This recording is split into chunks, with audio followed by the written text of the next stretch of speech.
All right, this is my book. This is the first look that I've had. It just came today.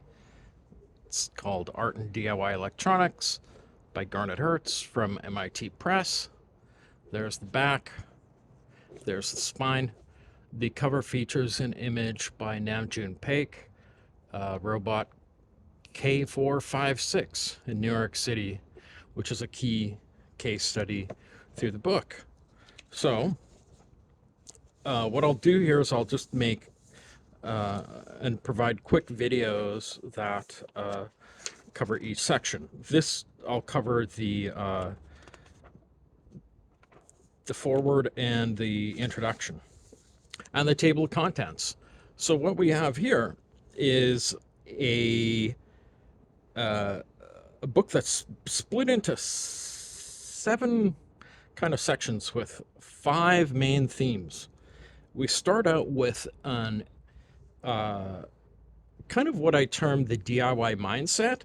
I talk about me being raised in Saskatchewan and how different rural environments kind of impacted me and my perspective on digital media. I also have a history of electronic art in the 20th century, where I try to take the maker movement concept and extend it back a century and show how it's been evolving over 100 years. So I lay out a path for that. And then I have a chapter called A Definition of DIY, Do plus it plus yourself. And in this, I lay out a definition of what we mean when we say DIY. The next chapter, chunk in the first theme, is frugal innovations. Now, these are all projects by artists and designers and makers and engineers and stuff like this that have the kind of common theme of efficiency of resources. Sometimes this is out of need, sometimes it's for fun, but it's kind of a main theme is frugality that I identify as a main thing in DIY culture. So I start out this theme by talking about survival research labs and how they started. Their first machine was called the demanufacturing machine, and I tie this together with a couple of different concepts. Basically, what I do in these chapters, and I have 13 case study kind of chapters, I talk about a specific one or two or three projects, and then I kind of continue on trying to extend that out with, I give a technical description of all of these, and then I try to follow it up with a few concepts that relate to DIY culture in general. So with the Survival Research Lab chapter, I talk about zombie technology. That's an idea of what happens to technology after it's obsolete. My argument generally there is that things keep evolving, like vinyl or cassette tapes. They don't just die, they kind of resuscitate into different forms.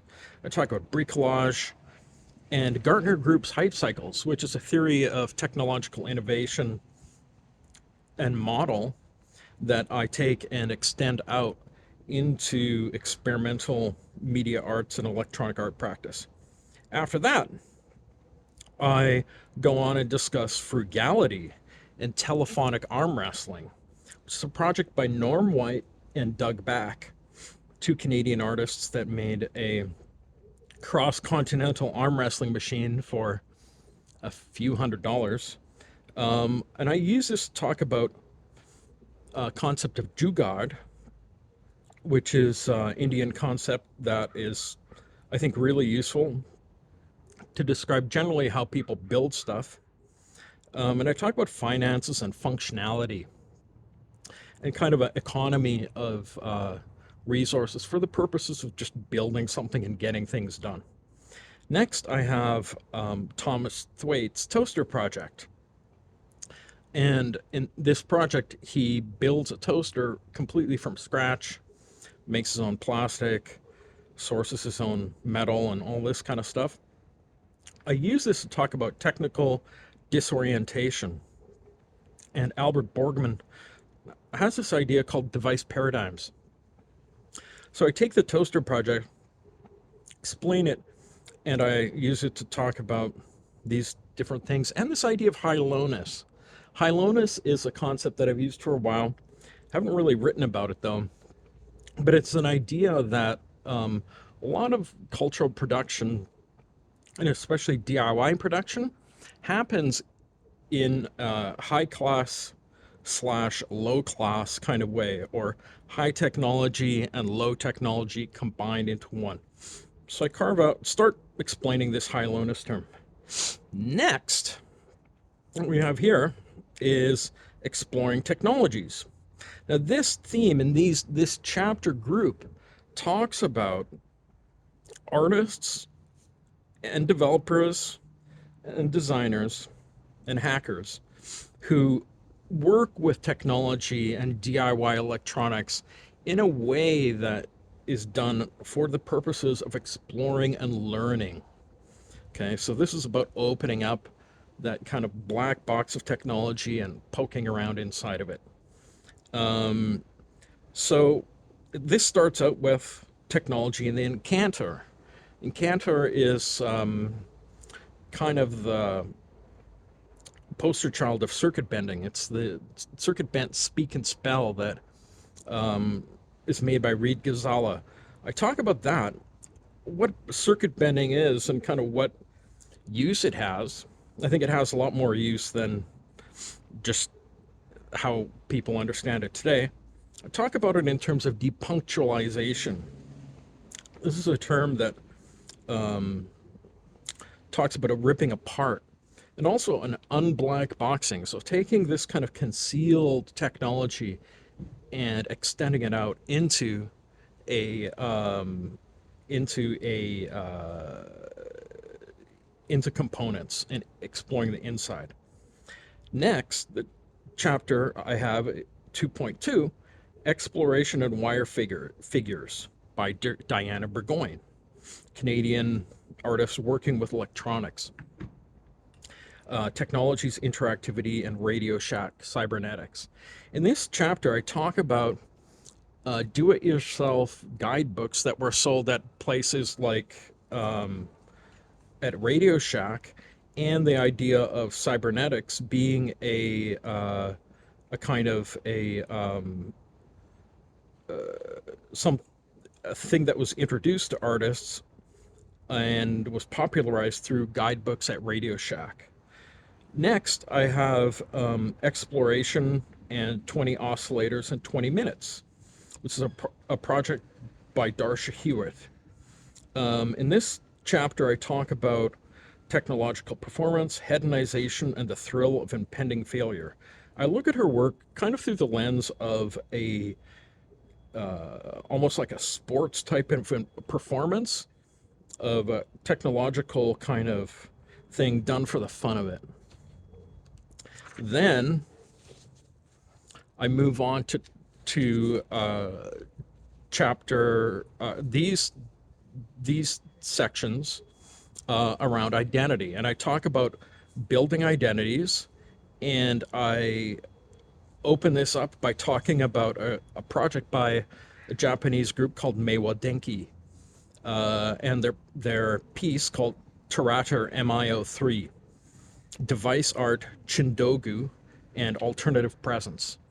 In this chapter, I look at this, and this is a project that, if anybody knows Meiwa Denki, they make these kind of fantastical, almost alternative universe kind of technologies, and it's symbolic and similar to the genre, which is sometimes referred to as Japanese device art. And I look at this in comparison to ideas like Chindogu, which are kind of intentionally funny inventions and devices, and alternative presence, which is an idea that comes from critical design and speculative design and design fiction. So I tried to wrap those together in this chapter. Next, I talk about Barbie Liberation Organization. The the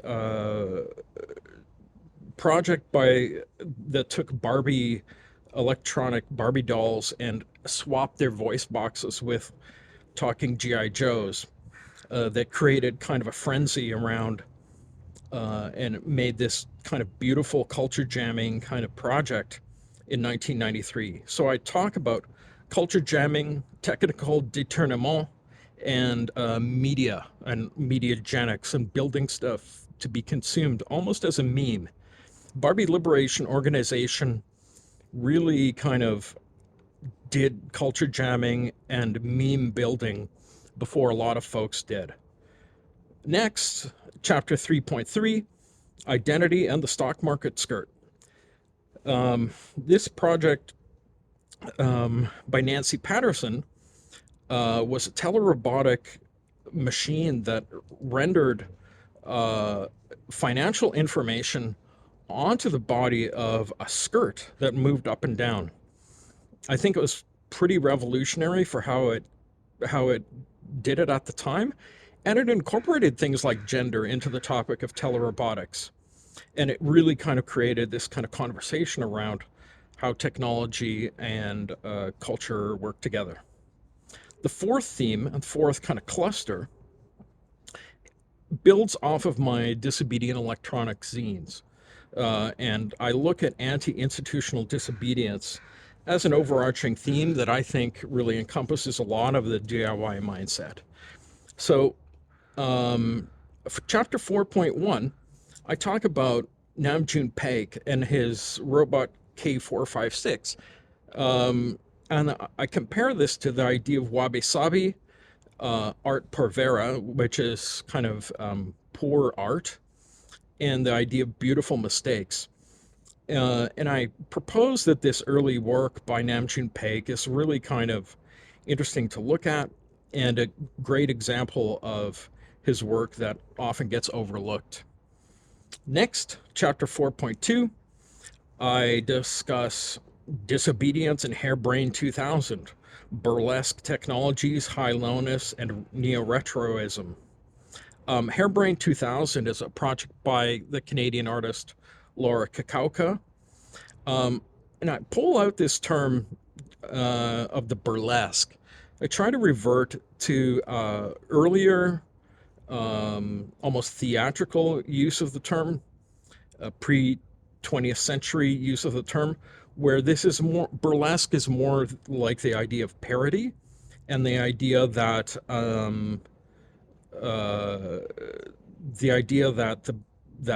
high and low class can be mashed up together to produce a really great end result and really clever critique and a strategy for artists and designers to embrace this idea of burlesque technologies. This is related to high-lowness and also the idea of neo-retroism. This is another term that I've introduced, talking about new and old at the same time. High-lowness is more upper class, low class. Neo-retroism is futuristic and the past blended together. Next, I go on to chapter 4.3, Disobedience and Feral Robotic Dogs, Hardware Activism, Communities, and Planned Obsolescence.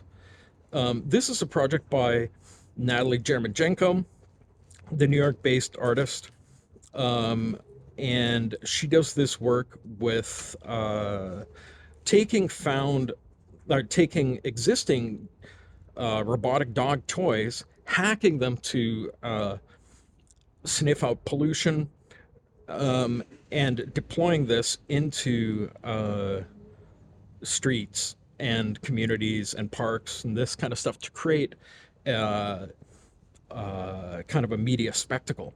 So I talk about this idea. I used Jeremijenko's project to highlight how hardware can be a form of activism, making can be a form of activism in communities, and the idea of kind of intervening in this planned obsolescence and building out things that use obsolete technologies that are cheap and easy to hack and appropriate. The last theme I have is titled Selling Out and Graffiti Writer. In this, I talk about the Institute for Applied Autonomy in the 90s had a graffiti writing robot. I give an overview of this project and how it functioned and why it was built and how it was built. Then I talk about how it was knocked off, and some people would say that it wasn't knocked off, and I try to open up a conversation to see how one of the people from the team left the project and basically sold it to Nike for an advertising campaign and built a different machine. And some of the controversy around that, I try to use this as a platform to look at artists being pioneers and antenna into the future and how that functions in sometimes in conflict with industry and sometimes in collaboration with industry.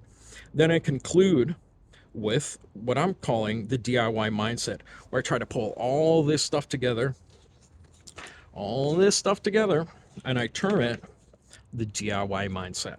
So, from my perspective, the DIY mindset incorporates anti-institutional disobedience with all these themes: wabi-sabi, chindogu, high-lowness, neo-retroism, and this kind of stuff.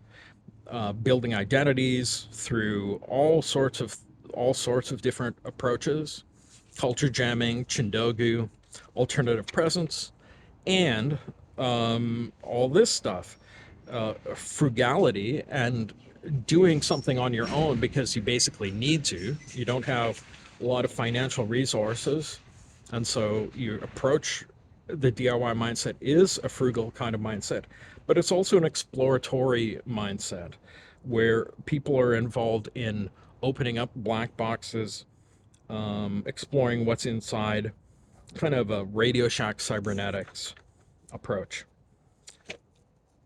All right, so that's the table of contents. There's series forward, and an acknowledgments where I start up by thanking Billy Kluver and Mark Pauline, who I interviewed in 1995.